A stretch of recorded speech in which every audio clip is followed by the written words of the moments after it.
Údaje a začíná v Kolíně vlastně ta meziskupina, skupina F, ve které se bojuje o postup do čtvrtfinále šampionátu.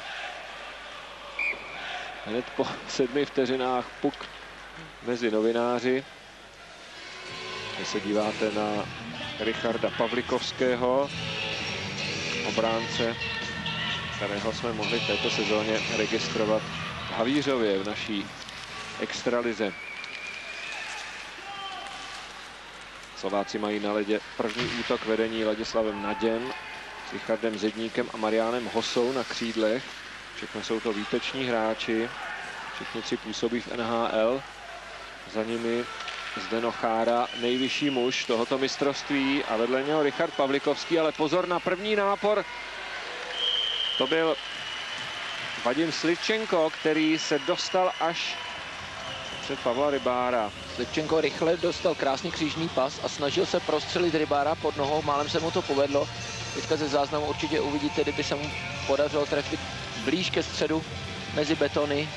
Tak tam byla mezírka. Pavel Rybár ze Slovanu Bratislava tady zatím odchytal 2 zápasy s těmi slabšími soupeři a Japonci pustil 4 góly z 19 střel. Nicméně znovu dostal příležitost.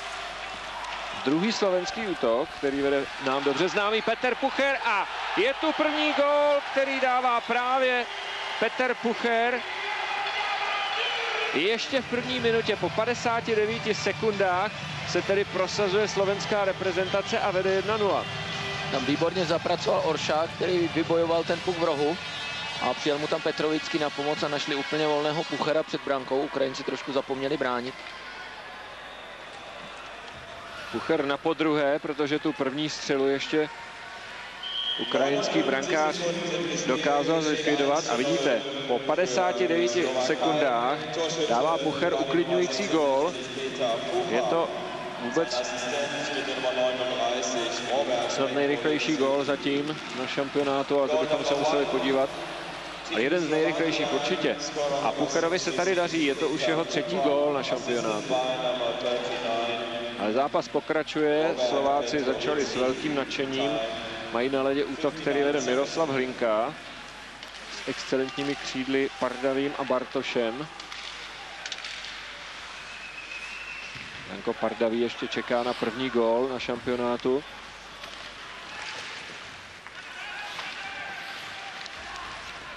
A bude se vylučovat. Miro Hlinka podrazil Savenka a půjde na 2 minuty ven, takže po minutě a 43 vteřinách budeme svědky první přesilové hry. Tady je střídačka Ukrajiny, která není příliš spokojená s tím úvodem zápasu.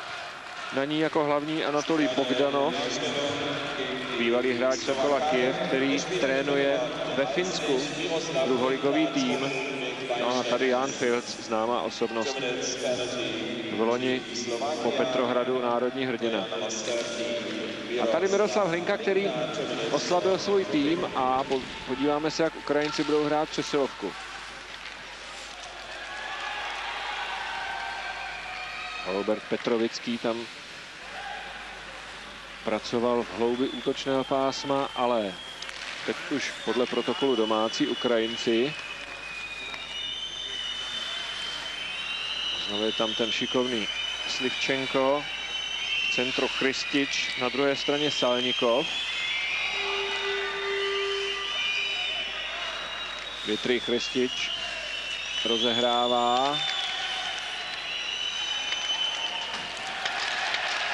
Ale obránce Vyacheslav Zavalňuk nepracoval důsledně. Znamená to, že Ukrajina se znovu bude dobývat do útočného pásma. Moc to zatím nejde.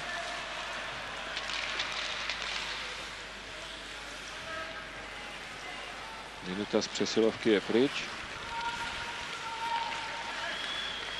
Ukrajinci vystřídali. Pavel Rybár znovu jistě zasáhl, což je pro Slováky důležité, protože Slováci si už léta stěžují, že právě post brankáře je pro ně tak trochu slabina, že by potřebovali některého z Čechů přetáhnout. do reprezentace. Mluvilo se tady nahlas o Hudáčkovi, ale to samozřejmě není tak jednoduché. Sachrajčuk. Rybár dobře viděl střelu Vadima Sachrajčuka z Avantgardu Omsk, jednoho z nejzkušenějších ukrajinských reprezentantů.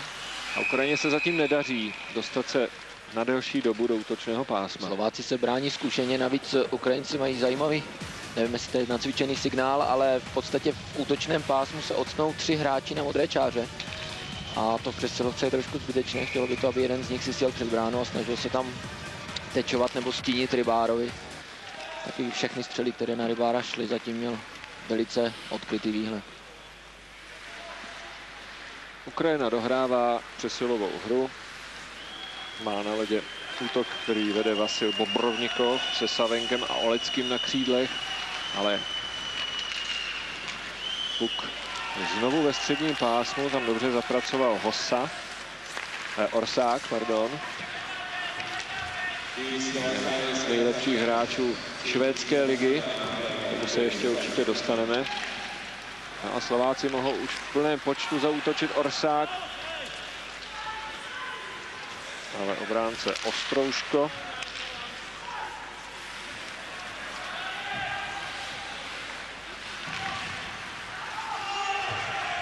Ukrajince trochu ten rychlý gól poznamenal, zatím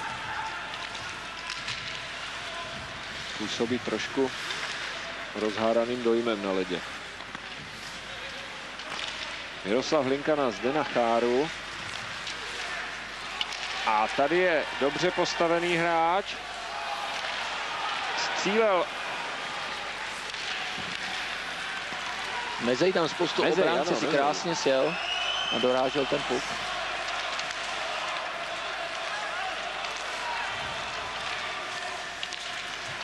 Znovu Slováci Bartoš. Miroslav Hlinka. Slovenští beci střídali, takže tam nebyli na modré. A znovu Sachrajčuk. Gáborík.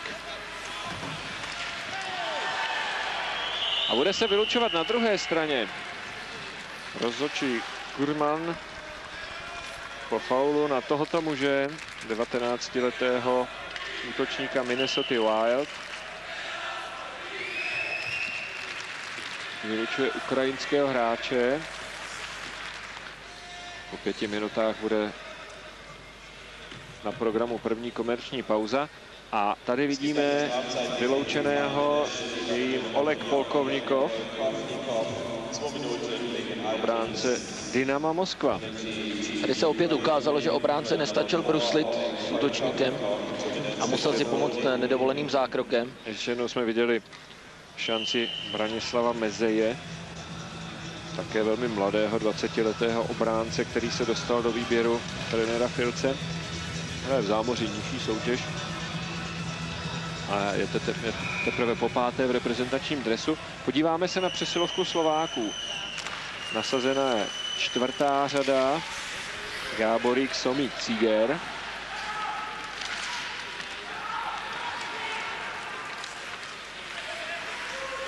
Ale je tam také Richard Zedník, který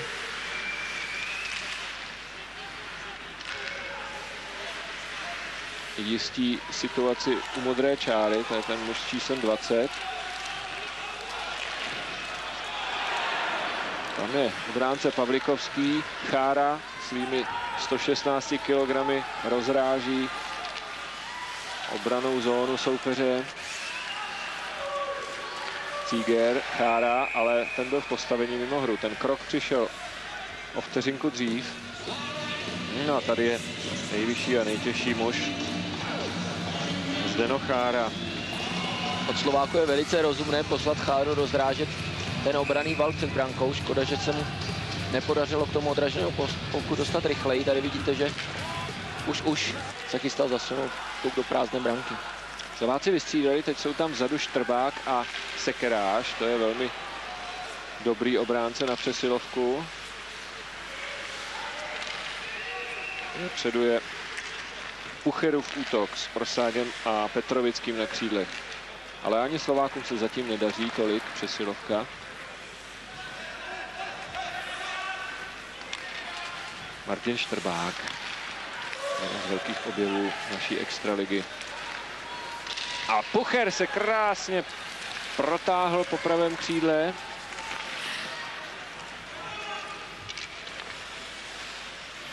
Sekeráš. Slováci střídali. Pucher ale zůstal na ledě. Přišel tam Robert Petrovický.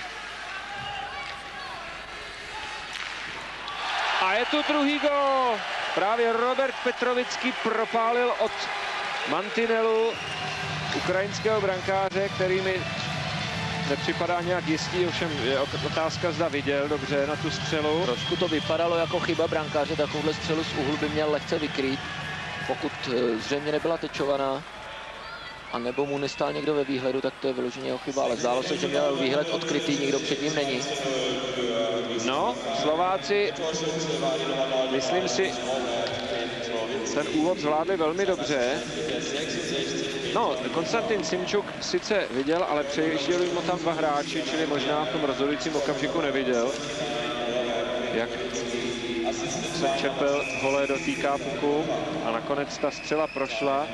Během necelých 7 minut tedy Slováci vybudovali dvoubrankový náskok. Takže slovenská přesilovka, znovu Chára před brankou. Tam jsme teď viděli, že Savický se ho snažil odstrčit, ale jakoby stěhoval metrákovou skříň.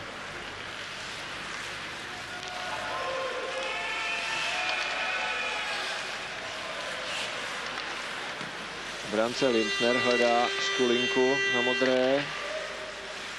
Hossa.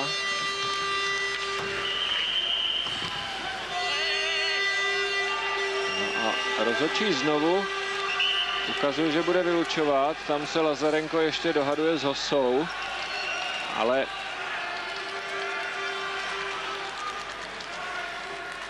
kdo to bude? Bylo to mimo dění s pukem. A ještě to vypadá na osobní trest. Právě jsem chtěl pochválit Ukrajince za to, že ve 4 dobře brání tu modrou čáru, ale bylo to tam za cenu faulu. Rozhodčí ukazuje podražení jednomu z ukrajinských obránců. A ještě to vypadá, že k tomu přidá 10minutový osobní trest. Tak kdo to bude? 21. Lazarenko. Alexander Matvičuk erhält 22 Minuten Klinček. Tam si Klimentě v tom podražení vykoledoval ještě osobní trest za protesty. Ale důležité pro Slováky je, že minutu a 26 vteřin budou mít přesilovku 5-3. Hossa hned najíždí na branku a dává gól. Tak to je bleskové. Za 6 sekund dokázali Slováci proměnit dvojnásobnou přesilovku díky vynikající individuální akci Mariana Hossy. A na konci 27. minuty zápasu dává Hossa velice důležitý, uklidňující třetí gól, protože po tom výtečném začátku jakoby Slováci trochu moc polevili. Tam vybojoval puk Cíger na vhazování, zřejmě byli s Hossou domluveni, že pojede dopředu, jenom mu přistrčil. Příjemná střela od Šiljájeva. A Slováci už se nikam nehrnou, chtějí v pohodě dohrát ten zápas. Ale dostávají gól. Šachrajčuk z velké dálky překonává Rybára a kazí mu zápas s čistým kontem. Je to škoda už pro sebevědomí Rybára a celého slovenského týmu. Tady vidíme, že Šachrajčukovi se ten puk jakoby kutálel. Napálil a trošku se štěstím se ten puk zvednul. Je zajímavé, že brankáři, přestože střela jde z dálky a poměrně vysoko, přímo na lapačku, jdou do toho oblíbeného rozkleku a potom samozřejmě odkryvají horní prostory branky. Myslím si, že Rybár, pokud by dokázal stát že by to střelo bez problému lapačkou kryl. No, tak zrušení 3 minuty před koncem zápasu. Krajčuk, hráč Avantgardu Omsk, který tady má jediný Ukrajinců aktivní bilanci při vhazování. Trošku pokazil Slovákům radost, ale hned je tu Orsák a po něm Petrovický.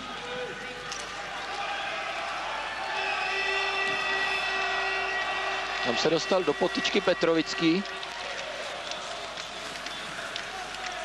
No, Slováci, pokud budou moudří, tak už se nenechají vyprovokovat k nějakým zbytečným soubojům.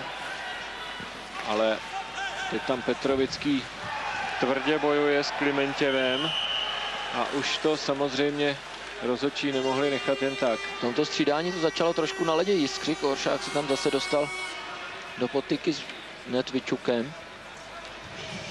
Tady je ta dvojice, která nejvíc zlobila, Petrovický a obránce Sergej Klimentěv, který hraje za Metalurg Magnitogorsk. Je to zajímavé, Magnitogorsk je špičkové evropské mužstvo, ale Klimentěv není vůbec vidět na ledě a stejně jako ostatní ukrajinští obránci bruslařsky nestačí. No a tady je Matvičuk a Orsák.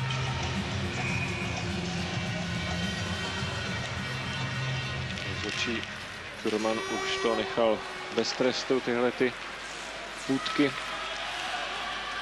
Hrají se poslední 2 minuty tohoto. Es beginnen die letzten 2 Minuten im Schlusstreffer. 2 minutes left in the game.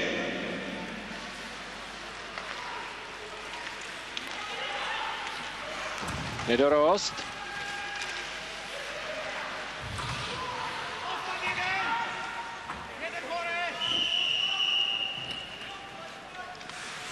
Nedorost tam moc není vidět. Nastoupil v poslední třetině za Mariana Hosu a ten rozdíl je více než zřejmý. Tady je Andrej Nedorost, 21letý útočník, který toho ani v Plzni moc nenahrál, 33 zápasů. Zranění ho brzdila, přesto mu dal Jan Filc příležitost na slovenské reprezentaci.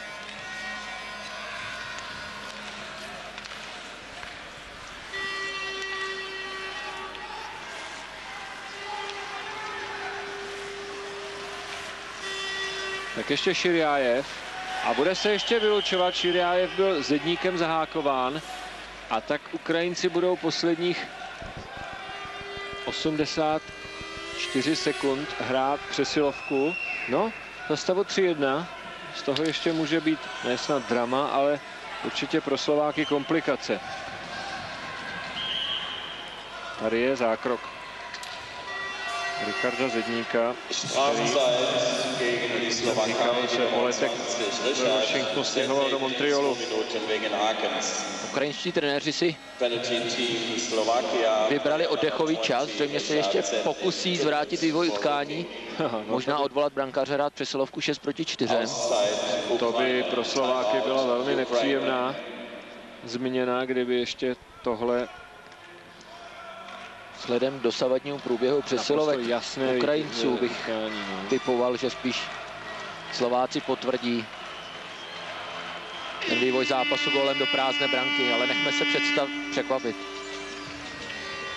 Ano, 6 Ukrajinců na ledě proti 4 Slovákům v poli a Rybárovi brance.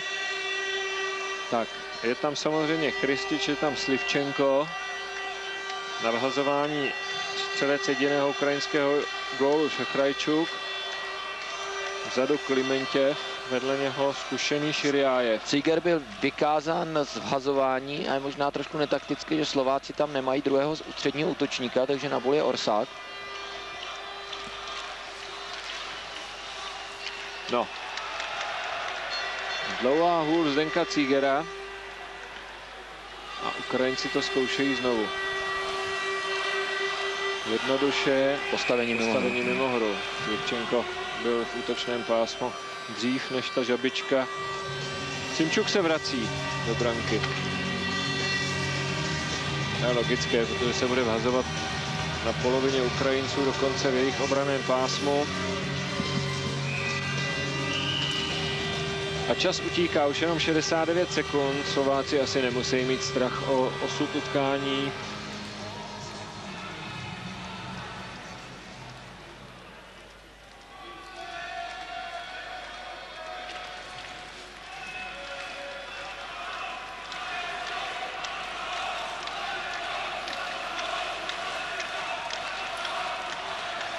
A Slivčuk už je zase z branky venku. Ano.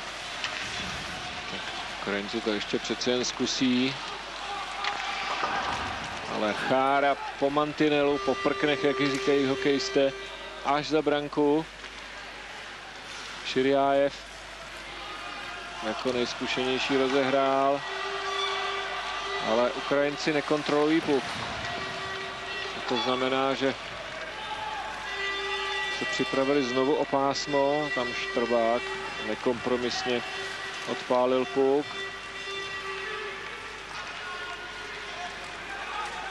Tady je Chára. Ten vyhazuje ven, takže čtvrt minuty před koncem ještě poslední, možná jedno z posledních vhazování. Chárovi ten puk nesedl, zcela určitě nechtěl puk vyhodit mimo kluziště, protože v tom rohu, kam mířila jeho polostřela, polopřihrávka, byli dva jeho spoluhráči a žádný z Ukrajinců, takže byla poměrně klid na to, aby ten puk vyvezli ze třetiny. No, Ukrajinci zůstanou pátí. Dokonce klesnou o skóre na 6. místo v této skupině ještě rána. A ještě jedna z posledních ukrajinských šancí. Nakonec Rybár zasahuje. A trošku strkanice. 5 sekund před koncem zápasu je jasné, že Slovensko si připíše v tabulce skupiny F, skupiny o postup do čtvrtfinále 2 body a bude mít dohromady 4. S těmi 2 body za povinné vítězství nad Rakouskem. A to by mělo znamenat už téměř definitivní jistotu postupu do čtvrtfinále, protože jak Ukrajinci, tak Rakušané jsou bez bodu. Poslední rána a na dorážku už